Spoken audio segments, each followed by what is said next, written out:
Assalamualaikum warahmatullahi wabarakatuh. Di tengah keindahan alam yang sangat baik ini,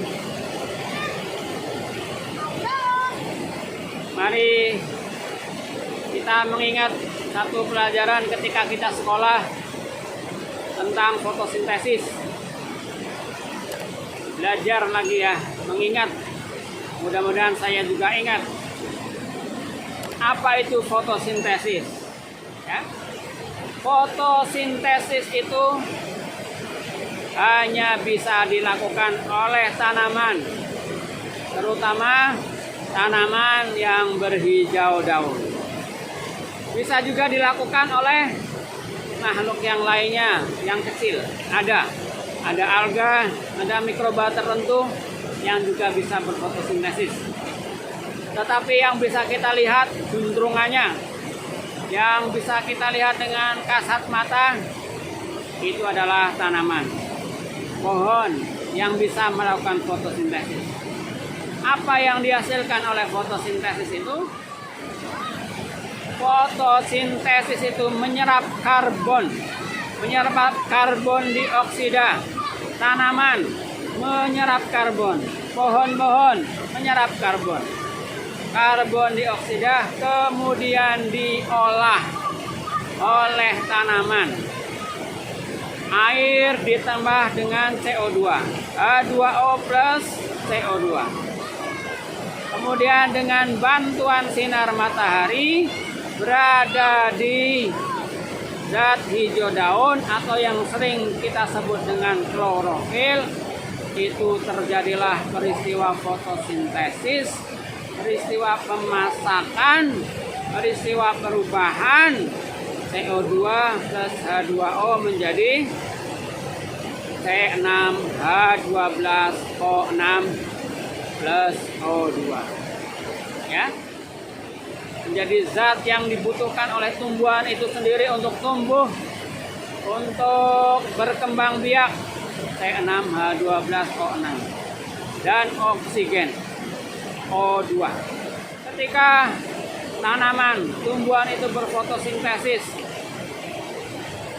itu menghidupi dirinya sendiri, juga menghidupi diri kita, menghidupi makhluk yang lainnya, menghidupi manusia, menghidupi hewan. Oksigen yang kita hirup yang bisa memproduksi hanya tanaman saja, hanya pohon-pohon saja, terutama yang berhijau daun. Sehingga sudah sepatutnya kita menanam pohon, memelihara tanaman, jika kita tidak hanya bernafas dengan gratis, tidak hanya meminum air dengan seenaknya tanpa kita berpikir bahwa ada yang memproduksinya. Mari kita tanam, mari kita lestarikan pohon. Jadi peristiwa fotosintesis itu terjadi di tanaman, terjadi di tumbuhan, terjadi di pohon. 6H2O ditambah 6CO2 dengan bantuan sinar matahari bertempat di klorofil, di zat hijau daun, di pohon, di tanaman, kemudian dihasilkan C6H12O6 plus 6O2. Kayaknya seperti itu, mudah-mudahan tidak salah.